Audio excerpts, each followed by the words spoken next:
All right, moving on, joblessness and the jobs gap have both fallen below pre-pandemic levels, but global internet shows that unemployment will rise in 2024, and growing inequalities and stagnant productivity are causes for concern, according to the ILO's World Employment and Social Outlook Trends 2024 report. And labour markets have shown surprising resilience despite deteriorating economic conditions, but the recovery from the pandemic remains uneven as new vulnerabilities and multiple crises are eroding prospect from greater social justice, according to a new International Labour Organization ILO report.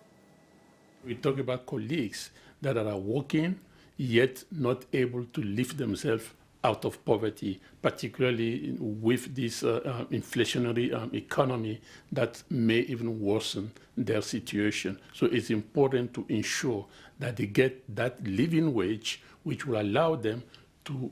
raise and lift themselves up out of poverty so that we can expect a better social justice. We already know that in the post-COVID environment, the people going back to work, that in the women workers, they have gone more on the informal sector than the formal economy, which in itself has a direct impact on the quality of the job. But the report is again demonstrating that we have not been able to narrow the gap on the basis of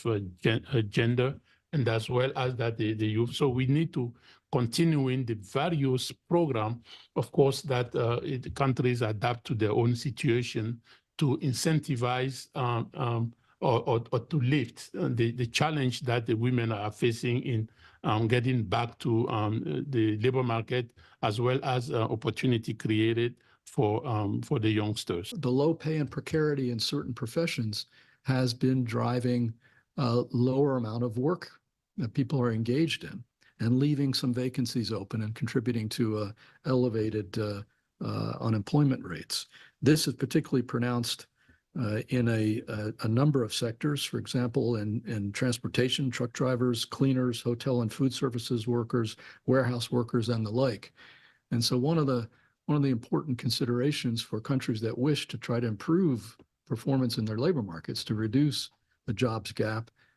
to bring more people who would like work but have not been able to find it, is to address low pay and poor working conditions in this regard. We see in countries like the United States a historic underinvestment in active labor market policies, which is to say skilling as well as employment services and income support during that period. And all of these things, the low pay, precarity, health issues, aging population, and particularly